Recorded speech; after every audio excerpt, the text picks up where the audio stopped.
శ్రీకాకుళం జిల్లా అరసవల్లి వాస్తవ్యుడు సదాశివుని రాజేష్ జనసేన పార్టీ క్రియాశీలక కార్యకర్త.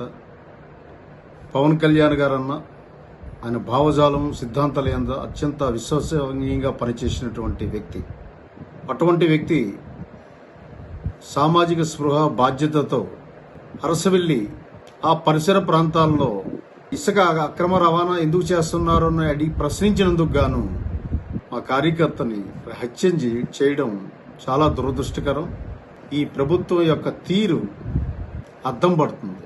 రక్షించవలసిన ప్రభుత్వమే అక్రమ దోపిడీని ప్రోత్సహిస్తుంది.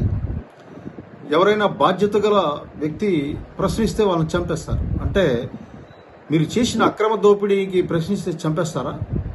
దీన్ని పోలీసు వారు చాలా తీవ్రంగా చర్యలు తీసుకోవాలి, ఇన్వెస్టిగేషన్ చేయాలి.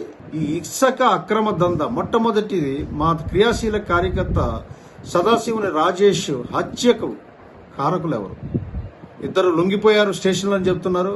వెనకనున్నటువంటి అక్రమార్కులు ఎవరు? హత్యకు ప్రేరేపించిన వ్యక్తులు ఎవరు? ఇన్వెస్టిగేషన్ లో అవన్నీ తేల్చి వాళ్ళని అరెస్ట్ చేయాలి.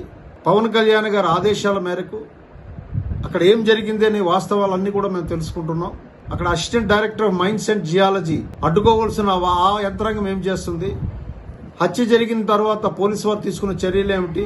హత్యకు ప్రేరేపించిన ఇసుక అక్రమదారులను కూడా ఇమీడియట్ గా లోన వేయాలి, తీవ్ర చర్యలు తీసుకోవాలి. లేని పక్షంలో జనసేన పార్టీ తీవ్ర ఉద్యమాన్ని మేము చేయడానికి సిద్ధంగా ఉంటాం. రాజేష్ సమాజం కోసం హత్యగా వింపబడ్డాడు. చాలా దుర్మార్గం రాష్ట్రంలో అనేక ప్రాంతాల్లో జరుగుతుంది. దానికి ఉత్తరాంధ్రలోని శ్రీకాకుళం పట్టణం కూడా దాని ఎక్సెప్షన్ లేకుండా అక్కడ కూడా ఈ సంస్కృతిని ప్రవేశపెట్టారు. దీన్ని తీవ్రంగా జనసేన పార్టీ ఖండిస్తుంది, గర్హిస్తుంది. తక్షణమే చర్యలు తీసుకోవాలి. అలాగే ఇసుక అక్రమ రవాణాని అక్కడ ఆపాలి. సో కట్టుదిట్టమైన భద్రతా ఏర్పాట్లు చేయాలి. పైనుంచి గూండాలను తెచ్చి అక్రమ రవాణా చేస్తున్న, అలాగే హత్యకు ప్రేరేపించిన నాయకులు ఎవరో వాళ్ళని ఇన్వెస్టిగేట్ చేసి మీరు ఇమీడియట్ గా వాళ్ళ మీద చర్యలు తీసుకోవాలి.